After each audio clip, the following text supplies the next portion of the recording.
Magandang hapon mga batchmates at classmates. Nandito tayo ngayon sa Office of Alumni Relations dito sa Nelia T. Gonzalez Hall.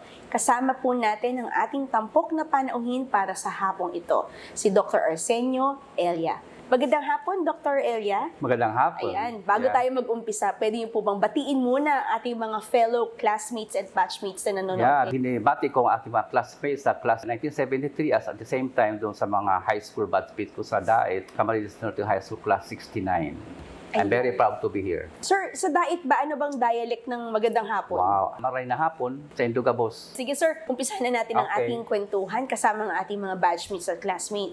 So unang-una sir, pwede niyo po bang i-share yung inyong mga memorable moments dito po sa UPLB as a student? As a student, Yes, marami akong memorable. Well, I came here in UP Los Baños where I was barely 17 years old, all the way from DAET, Camarines Norte, as new freshman here at the College of Forestry at UPLB. Tapos, itinira ko ng tatay ko sa isang boarding house. Tapat siya ng Foreha, yung okay. dorm ng forestry. Alam yung problem ko una doon kasi, siyempre teenager ako, mas gusto ko kumain ng maraming rice. Kaya lang, sinaserve sa amin, parang kulang sa akin ng kanin. Wala pa ng mga text-text doon. Para ako sumusulat sa tatay ko, tapos nagugutom ako sa gabi.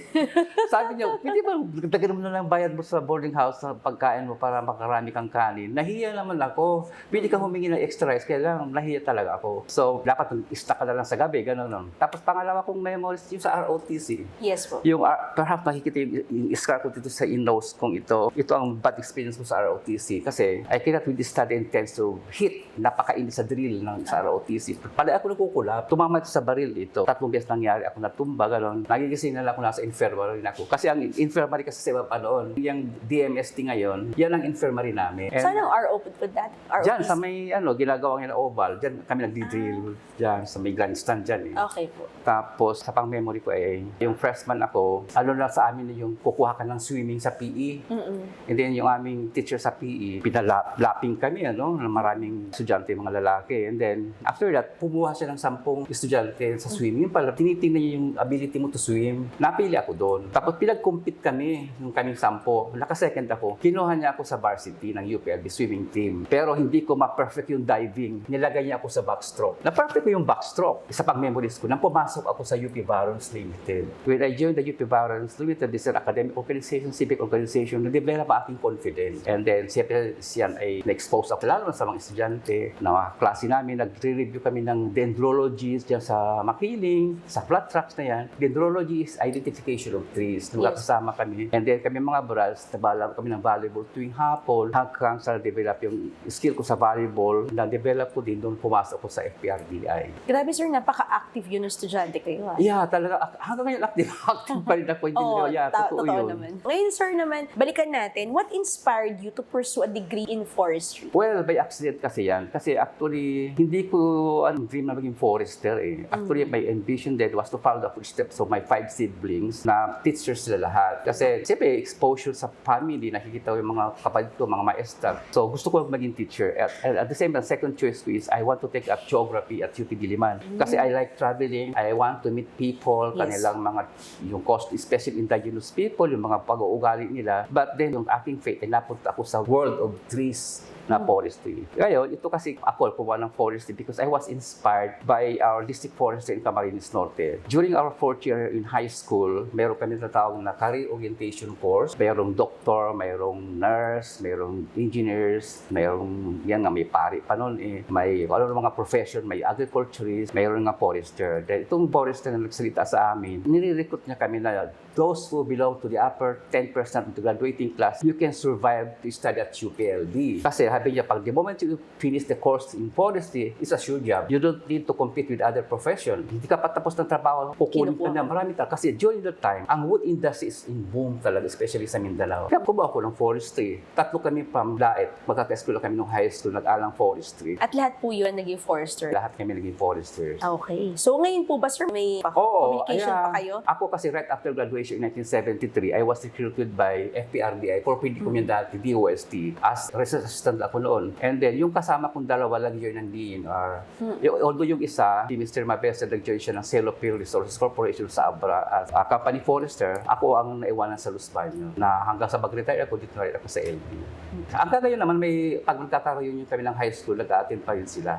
So, nagkakaroon kami ng reunion. Nagkukwentuhan pa rin. Right. Memories, siyempre. Napakaganda kasi ng Los Baños. I was really impressed with the campus. When I came here in 1969, pagkakita ko palang ang ganda ng campus. Talaga na-impress talaga ako. Kaya lang, nung nakita ko yung listahan ng mga subjects, bigyan ko, madaming math. I dislike math. Sabi nung tatay nung kasama namin, bakit anak mo parang malungkot? Although I belong to top 4 nung graduating class namin, kaya lang, hindi ko talaga gusto ang math. Tapos nakita ko ang curriculum ng forestry, may math 11, algebra, math 14, trigonometry, then calculus 1, calculus 2, may mga physics, surveying. Ay, hindi ko talaga gusto ang figures. Tapos, paano kaya ito? Bako mahirapan. Kaya lang, through patience and perseverance, na-overcome ko talaga ang lahat. Yes po. Tingin ko, gano'n naman talaga tayo dito sa university. Kahit hindi natin gusto, natatapos din natin yung mga gusto ko nga pala i-share sa iyo that during our time, wala kami kinukuhang subject sa ibaba except PE and ROTC. Yeah, that's right. Hindi pa UPLB noon dalawa lang college, the agriculture lang, saka forestry. So ang mga professors namin sa social sciences, English, chemistry, physics, sila ang aakyat sa forestry. Although ako, nung second year, third year, nagpo-cross-register na kumuha ako ng humanities. Tapos sabi ng mga klase ko sa forestry, bakit ka nagpo-cross sa ibaba? Ang mga eskwela mo doon, hindi mo kilala. Ay, okay lang ba? Mag-aral ka lang, papasa ka naman. Ba't mag-aral? Kasi ayaw nila mag-cross. Kasi pag maging cross-register ka sa College of Agriculture, ang mga classmates mo, hindi mo talaga kilala. Pero ako, malakas lang ang loob ko dahil ang ano ko kasi, as long mag-aral ka mabuti, walang problema yun. Kaya marami akong kakilala. Kasi ang mga teachers namin noon sa math, yung mga professor ng forestry sa wood science, si Dr. Tesoro, si Dr. Polis, yan ang mga teachers namin sa math. So kaya ang forestry students, they are very close to each other. Magkakilala kami from first year to fourth year kasi na-confine lang kami sa kaming campus Baba lang kami during ROTC time, saka PE. Pero sir, will you say na naging advantage yun pagkakaroon ng cross subjects dito sa agriculture? Sa akin, to my advantage, ay marami akong naging kaibigan. As a matter of fact, kasi during Golden Jubilaran last year sa aming class, 73, kilala mo si Miss Bola, si Miss Data, nakaklase ko sa Spanish 30, si Seria, nakaklase ko yata yun sa Speech 1, yung isa naman nakaklase ko sa PI 100. Yung kasi iba, ang mga professor, akit lang sa forestry, confide ang mga estudyante sa forest, kayo lang makaka-eskwela doon. Pero doon, sa iba-iba talagang course. So, kaya makita ko Mr. Gimotaw, ako magaling ito sa klase. Kasi during our time sa Humanities 1, ang galing niya sa recitation, kaya hindi ko siya malimutan. Kaya masarap man ako cross, you will win friend. Talagang lumalawak yung inyong Lumalawak. And then noong 1973, nagkaroon na ng UP Autonomous. Kami ang first graduate na gumamit ng stage dyan sa Umali Hall, yung tapat. Yung kasi before that, sa Diliman pa nag-graduate. Yes po. Sa Diliman, papunta kayo doon. Pero nung time namin, dito na kami. Noong nagkaroon ng College of Humanities, nagkaroon ng Engineering, naging autonomous ng UPLB. Talagang lumaki na. Naging UPLB na siya. Dati kasi dalawa lang, agriculture lang sa forestry. Maganda yun, no? Kasi naalala ko, sir, panahon naman namin, kami naman yung pupunta kung saan yung building ng ng subject. Unlike nung dati pala, teachers pala ang pumupunta sa inyo. Sa forestry, yes. Sila talang pupunta doon. Nagpapa-exam sila doon. Saka pamasahin naman, 10 centavos lang naman. At saka babalik tayo sa boarding house ko. Alam mo yung board and lodging ko? 50 pesos lang po. Talaga, sir? Yeah, 50 pesos. Kasama na yung food doon? Lahat. Board and lodging. Pero nung time na yun, 50 pesos is expensive na. Tama po? Medyo. Magkano lang naman lang. Although meron kaming grants and aid program scholarship, 60 pesos ang allowance namin per month. Basta I enjoy my stay here in Los Baños. Ang ganda ng LB. At saka, sir, kita naman po nag-stay kayo hanggang retirement I've been here for the last, sarap lang LB. Kaya pinopromote ko sa DAE pag umuwi ako Wala, ibang-iba ang campus ng UPLB. Ayan, sir, looking back sa mga naging experience nyo and everything, ano po yung sa tingin nyo yung paano nag-evolve yung role ng foresters in the face of climate change and increasing urbanization? Yung gandang tanong yan. Kasi as forester, lalo na ako, ang hinahawakan kong project sa FPRDI is more on timber forest products. I'm very much involved when it comes to extraction of resins from Almasiga, from Benguet Pine, from Pili, from Apitong, from Yakal, for Balaw resin. Nagkaroon kami dyan ng sa FPRDI ng protocol, tawag kami ng instruction ng pag-extract ng resin para hindi mamatay ang kahoy. Pag manatili mo palaging buhay ang kahoy nasa kabundukan, well, naturally, yung premature death ng kahoy ay naiiwasan, nangahulugan na that would alleviate climate change. For example, pag maraming kahoy, nag-ano siya ng carbon dioxide sa atmosphere, Yes. the more na pinag-preserve mo yung kahoy na hindi mamatay, the more na nakakaano siya ng carbon dioxide sa atmosphere. So, naano ang climate change na tawag. Now, sa urbanization naman, ang role ng forester, siguro, kailangan talaga magkaroon sila ng mga trainings, reach out yung mga, especially yung people sa rural areas, yung teaching na importance ng hindi pagputol ng kahoy. Sa Palawan, for instance, nagkaroon ng kino-conversion ng forest land into commercial land, like subdivisions, like mga parks, and others ngayon na nag-resource sa urbanization ng ano. Pero as forester, you should regulate that kasi para maiwasan yung pag-expand ng ano. Kaya yan ang pinaka-role ng forester na kailangan turuan ang mga tao na huwag putulin yung mga kahoy. Otherwise, pag putulin mo yan, siyempre, pag magkaroon ng baha, ma-uproot ang mga kahoy doon, magkaroon ng flood, and at the same time, wala lang mag-absorb ng carbon dioxide sa atmosphere. Wala lang kahoy. So, dapat talaga pangalagaan ang ating kalikasan. So briefly, sir, kasi di ba ngayon kitang-kita natin kung gaano kainit. Tingin niyo po, as a forester, ano pong masasabi niyo doon? Well, masasabi ko yan, at least dito sa Mount Makiling, nakikita ko ang difference between Laguna at saka CLSU. Yes.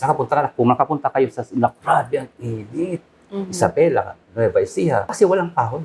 Exposed sila, samantalang ito, nare-regulate itong mga kahoy dito sa Makiling. Kaya hindi pa sabi na, mainit talaga, pero compared sa ibang lugar, especially Region 2, sa CLSU, kung makapunta ka, hindi yung kakayanin ng init. So talagang, I'm very thankful dito sa Calles Forestry, na maintain nila yung pag-preserve ng mga kahoy dyan sa kabundukan ng Mount Makiling. Yun ang role ng forester, talagang pangalagaan itong kalikasan natin, especially itong Mount Makiling. So talagang dapat yung pag-aalaga natin hindi lang sa gubat, pati sa mga trees. Talagang kailangang magdagdag tayo ng mga Pagtanim puno. ng mga Pagtanim. puno. Kaya nakita Yes. ko doon sa isang slogan kagabi, dapat daw yung mga seeds ng yung mga fruit trees ngayon, huwag itatapon. Kailangan gaya daw ang Thailand ngayon, ang mga estudyante yata, pag may seed, papatanim mo yun. Tinatanim nila sa mga bakanting lote. Yun nga daw po, sir.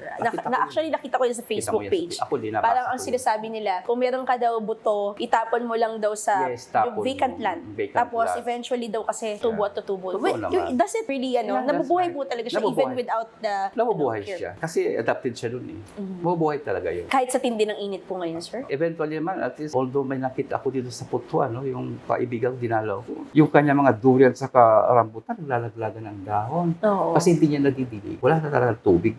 Pero sabi niya, baka next week, mag-uulan na daw. Sana nga, mag-ulan na kasi nakakaawa mga halaman. Sana nga po talagang umukay na uli yung weather natin. So ngayon, sir, can you describe a particular memorable experience sa inyong project during nung times na forester kayo or doktor na kayo or even nung scientist na kayo? Yes. Siyempre, when I was a confirmed scientist, yan ang pinakamalaking accomplishment ko as dati researcher lang ako. Kaya lang, ito kasing DOST in coordination with Civil Service Commission, meron silang scientist program, we call it career scientist. Yung bago ako naging scientist, ang plantilla position ko is supervising. And then, ang susunod dun is division chief. Ang kaya lang, division chief namin, matagal pa mag-retire. So, hihintay, paano ka mag-promote? Mabuti na rin, si Dr. Javier, ang father ng career scientist. Siya na-approve naman. Kaya nag-apply kami. So, nakuha ko ng scientist agad. Ako pala nakakuha ng scientist na interest position sa opisina. Nakuha ko yun. During the time, di ba kami scientist sa FPRDI. So, yan. Ang sunod ko na memorable experience as scientist ay yung, well, of course, I travel a lot. I was able to see at least 48 countries because being a scientist, I present papers, seminars, workshops, and everything. Like, at moderator sa mga international conferences. And I reap award. Yeah, memorable award, yung Presidential Lincoln Award from the Civil Service Commission. Ang gaganda ng benefits doon, promotion in rank. Yes. Imagine, magi ako scientist 3, from grade 22, lagi akong grade 28. Tapos, Uy, malaki yun, yeah, ha? malaki ang leap ko, no? And then, mas mataas ang sweldo ko sa director, although parehas kami grade 28. Kaya lang, mas matagal ako sa position ko kaya mas mataas pa yung sweldo ko sa kanya. Tapos na magbigyan ako ng Presidential Lincoln Bayan Award, naging grade 29 ako. Yes, sir. Yeah, so, nasalo akong bukod doon, maraming benefits, ang mga prizes ng civil service, ang dami, yung lifetime executive check-up, yung promotions in salary, tapos kung may anak ka pa hindi graduate, pwedeng may scholarship, napakaganda ng Kaya lang, ang hirap makapasok dyan sa Presidential Lincoln Bayan Award Yes, kasi sir. talagang kinakilatis. Imagine, may CI yun, pumunta sa amin yung group ng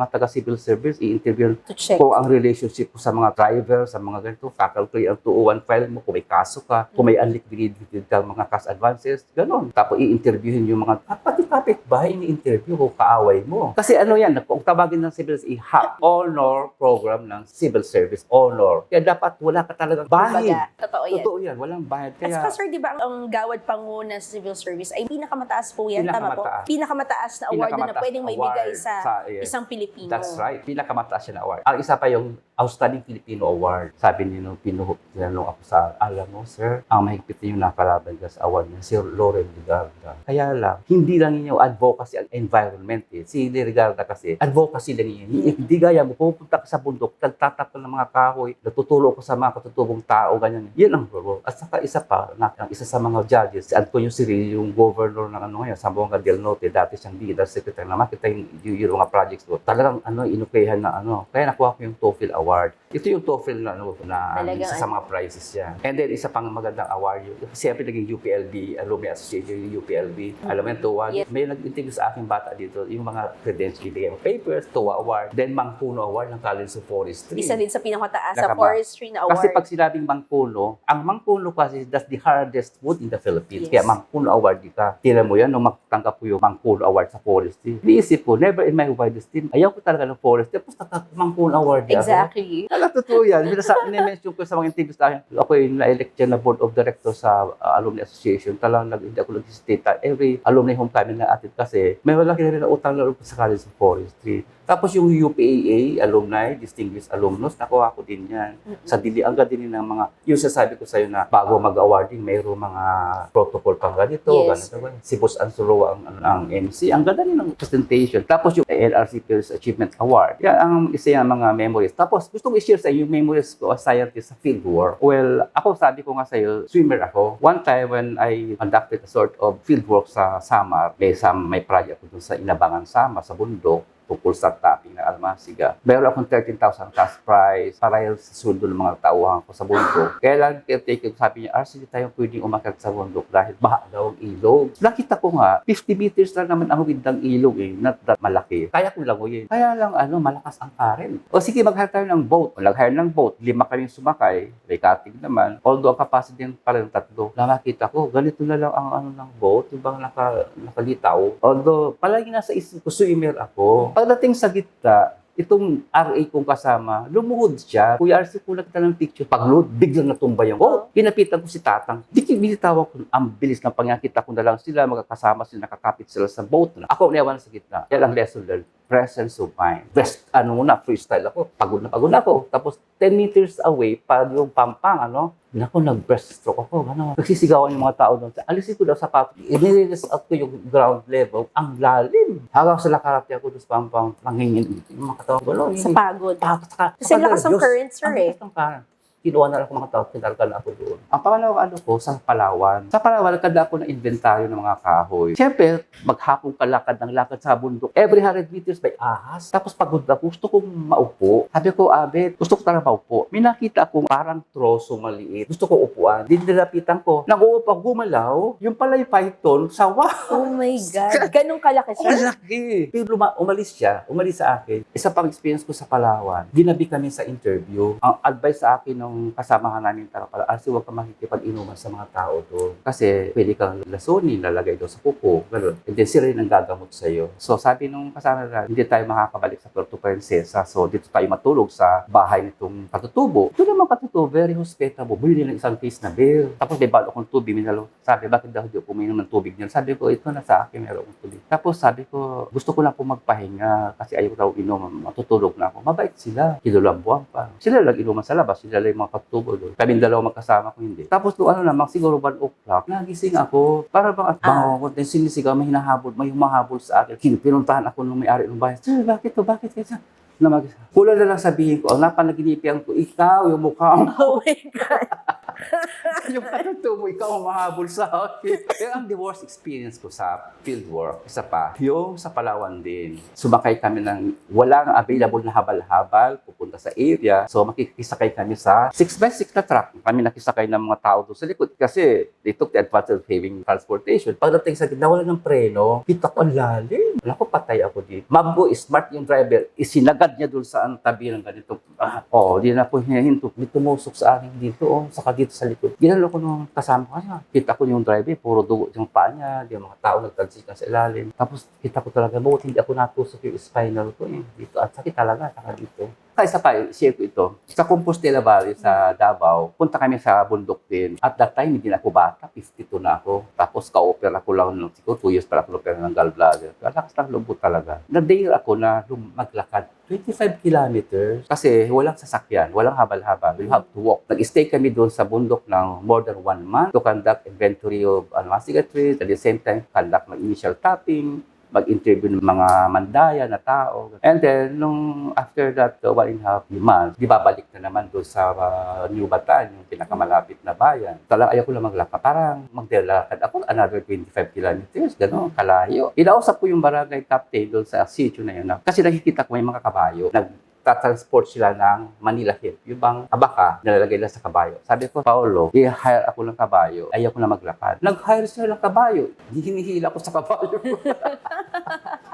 Hila-hila. Kaya sabi nila, sayang ka ako yung picture na yun. Dapat pala ipinakita ko ng retirement ko. Kasi that's one thing that I cannot forget. Ako isla kayo sa kabayo. Yung kabayo dadaan sa ilog. Oo. Sa may mga hindi naman malalim. Yan ang mga experience ko doon sa as scientist. Sa dami niyo po ng experience sa inyong mga natanggap na mga recognitions, sa tingin niyo po ba, paano kayo na-prepare ng UPLB for this career path? I owe a lot sa UPLB. Alam mo naman ng mga estudyante sa UP, pag-graduate ka ng UP, you can easily work under pressure. Hindi ka pwedeng mag-pressure. Iba yan ang pagkakaiba ng UP sa iba. Kasi yun ang training natin eh. Discipline, kung pwede ka sa gawin ito. So, na-train ako niyan, kaya na pumasok ako sa Forest Conduct during the interview. Siyempre, confident ka sa mga answers mo. Yung dedication, commitment, patience, and perseverance as student sa UP, nadala mo yun sa iyong career. Kaya ako, sa opisina noon where I was still involved with wood anatomy research and investigation, meron akong goal eh. For instance, halimbawa, sa isang linggong ito, pag-aaralan ko ay 3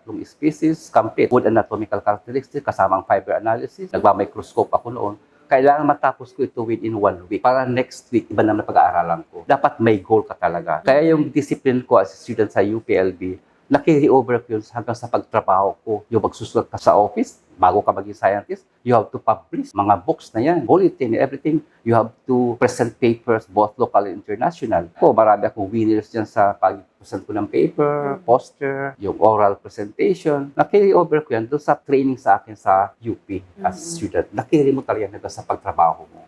Yung mga traits na yung values. Maganda yan, sir, kasi for example, itong mga researchers natin, syempre ngayon, nagsimula sila as University Research Associate. Can you encourage them? Kasi sir, definitely, ang layo ng pinanggalingan nyo. So ano po pwede nyo ma-encourage sa kanila? Ako, I started as research assistant. 405 ang sweldo ko noon na 1973, 70 yan, starting salary ko noon. Noon, dinap ako sa contractual. Hindi ka naman makukuha agad ng permanent position of 2 years sa contractual. And then, as RA, pagpasok ko, sabihan ko na rin ito sa inyo, experience ko, nung dumating ko sa office, yung nag-recruit sa akin, siguro very busy siya, hindi siya makasulat ng mga reports. Sinaksak sa akin yung mga reports na sulatin ko daw. Ay, siyempre, especially fresh graduate ka, ang sipag ka magsulat. Ginawa ko siya ng report na ipublish namin. Kaya lang, at the time, siyempre, boss ko siya, hindi ako naging senior author. And then, there was a time na isang yung aming editor-in-chief dyan sa aming opisina, siguro na awa siya sa akin na ilan na sinulat mo. Dapat senior author ka na din. Ginawa ba naman siya mismo? Hindi yung pangalan ko. Siya nag-edit? Siya nag-edit. Nilagay ang pangalan ko sa unahan. Ay, hindi na ako.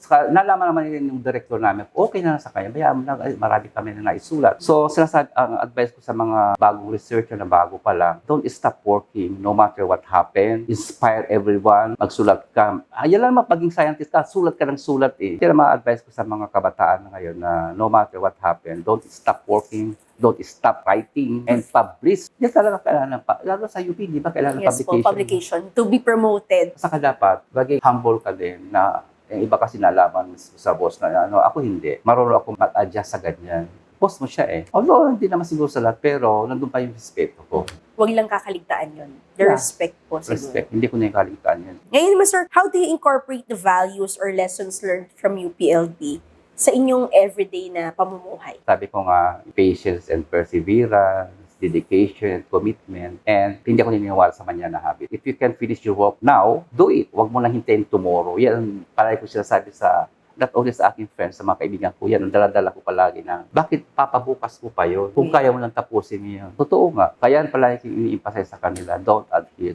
Yung aversion naman yan na habit, huwag mong i-practice yung manya na habit. Hindi maganda yun. Do it now. Do it now, if you can. Ngayon naman, sir, looking at, syempre, alam naman nating retired na si sir. So, as a retired alum, ano pa po ba ang ginagawa niyo ngayon? Actually, 8 years na akong retired. Still active. At sabi ko, kasi advocacy ako ngayon ay yung LGU ng Los Baños, yung kanilang hot pot. Alam mo naman, ang Los Baños noted for hot springs, hot pot. That's why, I think that was in 2017, I was commissioned by the Open University to be one of the speakers to give my testimonies concerning my reaction, concerning my experiences about this hot pot. Pero silang program na makimakiling dati, di ba, ni Jacob TV, ini-promote ko yung advantage ng hot pot niyan. Kung mayroon kang mga frozen shoulder na yan, prostate problem, and then mga circulation ng blood, no, masosolve yan ng hot pot. Ako makakasabi sa inyo. Kaya ako, dinadala ko lang mga anak ko every quarter sa mga check-up yan. Everything is normal. Ang sugar ko 89 lang. Tapos yung uric acid, dapat 3 to 4 ang normal. Sa akin, 2. Sabi ni Dr. Mura, mabuti nga yung mababa to. Pwede ka pang kumain ng mga lamang. Hindi ako kumakain ng lamang. Yan talaga maganda yung hot pot. And then isa pa akong inaano ngayon as a retiree. Nung kasi first na akong nag-retired, active pa ako sa mga commitment ko sa speaking engagement, consulting kaunti, board of director ako ng Forest Alumni Association, board of director ako ng Philippine Association of Career Scientists, tapos yung NRCP, taray ako judge sa mga Search for Outstanding Scientists ng NRCP, and then doon sa Pili Board, sa Bicol, board of director din ako. Kaya na magkaroon ng pandemic, nag-stop na ako. Ayaw ko na kasi hindi ako na-expose doon, ayaw ko na mag-expose. Pero still, I accept yung mga invitation ng DOST as speaker sa kanila scientific career orientation and mentoring activities. Like for instance, last month, nandun kami sa Cotabato City, the other month, nandun kami sa Zamboanga, and next month, we'll be in Gaspi, in Bicol. Isa ako sa mga speaker doon na ipopromote ko yung scientist. Kung paano ka naging scientist, yung experiences and learnings mo as scientist. And then, siyempre, represent ka din ng technical matters. Saka mag-recruit kami ng mga bagong scientists. Kasi kulang science, ilan lang silang active ngayon, kakaunti. Sir, maraming salamat po ha. Alam ko, marami pa kayong pwedeng ikwento sa amin, pero siguro for that, ang dami na kaming nakuha. Yung experience nyo ng estudyante kayo, experience nyo nung nasa trabaho kayo, at experience nyo ngayon na retired kayo and still active sa inyong pong field dito sa forestry. Maraming salamat po sa pag-share ng inyong kwento. And syempre, ito na yung favorite part ng aming segment, ang Tatak Shoutout. Sir RC, pwede ba namin marinig ang inyong version ng Tatak UPLB? Ako si Forester RC Elia, retired career scientist 3. Tatak UPLB.